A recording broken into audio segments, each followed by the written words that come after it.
Avid reader, avid reader, avid reader. Yeah! Good morning, avid readers. How are you today? Ooh, you look nice. Oh, your house looks clean. Looking good. Have you been cleaning? I hope you've been helping your parents. I want you to think of one thing you can do to help your parents today. And I want you to say, can I help you?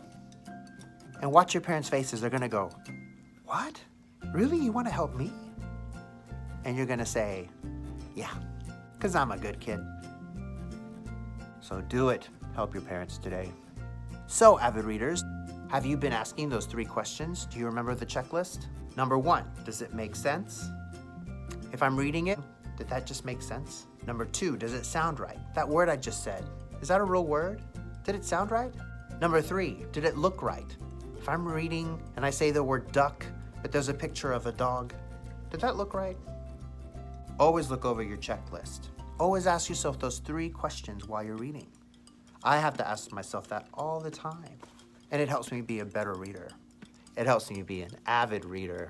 Readers, do you remember that I said reading is like going to the movies? When you watch fiction movies, you feel what the character's feeling, you kind of act it out in your head, you really start to get scared during the scary parts, and you cry during the sad parts, and you laugh during the funny parts. Have you been pretending, acting that out, and doing gestures, and playing pretend? And those are on stories.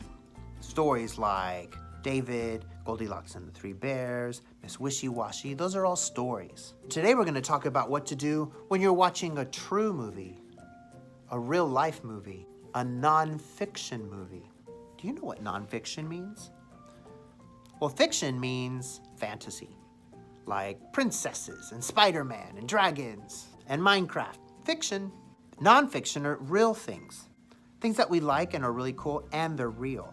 Like maybe dolphins or horses or airplanes or race cars or butterflies. Those are real things. Now, just like we react in fiction movies, what kind of reactions do you have when you're watching a nonfiction movie, a real movie? Do you think it's the same kind of reactions? Are you ready to study that question? Because you know what? I have a special movie I want to play for you, a nonfiction movie. A movie that teaches you stuff about the world. And while we're watching this movie, I want you to think, what am I thinking now? Am I feeling things? Am I studying things? Am I acting the same way I would if I was watching a fiction movie? We're gonna watch just a few minutes of this movie to find out. Do you know what a Venus flytrap is? It's a real plant. And I'm just gonna play a couple of minutes of this nonfiction movie, and then I'll come back, okay? You guys ready to watch? Get your popcorn.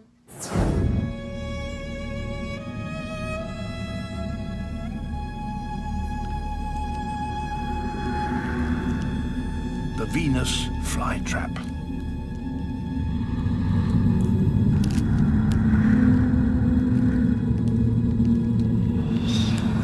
Like the sundew, it makes itself very attractive, oozing nectar across the brim of each leaf.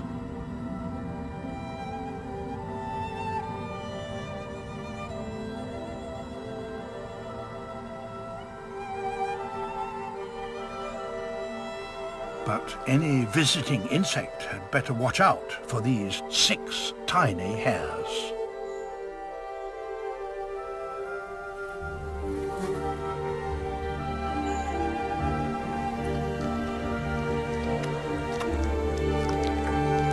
This fly has to tread carefully.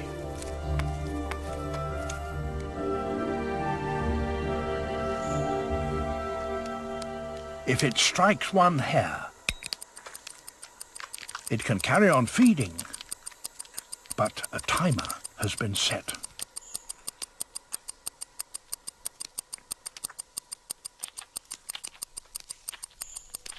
A second strike in less than 20 seconds, and the fly is doomed.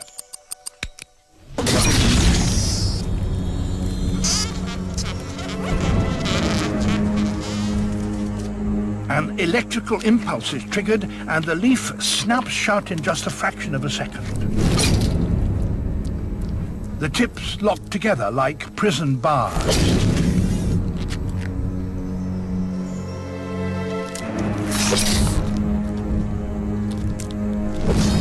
If the fly is very big or very small, it may just manage to escape. But most are trapped and die.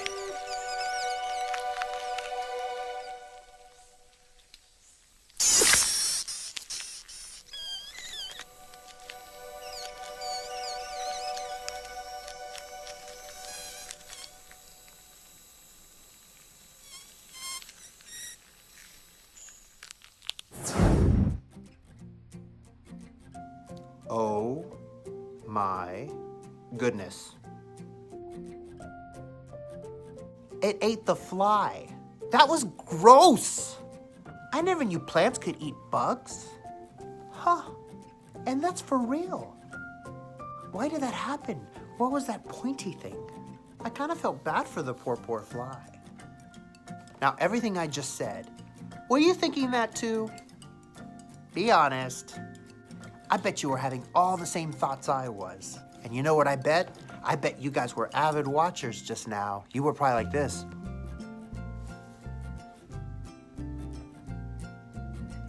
Weren't you?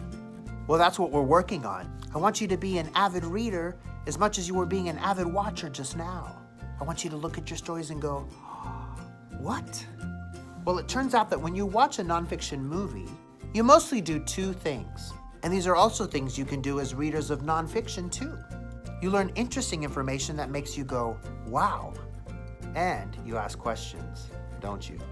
I had a lot of wows just watching that video, and I had a lot of questions too. So readers, sometimes when you read a Learn About the World book, a nonfiction book, you'll probably learn something really interesting. You'll have that wow moment. When you read your books today, if you have those kind of wow moments where you learn something you didn't know, then get a little sticky and write wow and put it right on your page. Like this, see? Wow. Or sometimes you might find yourself wondering, huh? You still have a question about this. You don't understand it and you want to explore it more. So on those kind of pages, you get a sticky note and you write, huh? And you put that on those pages, like this. Huh?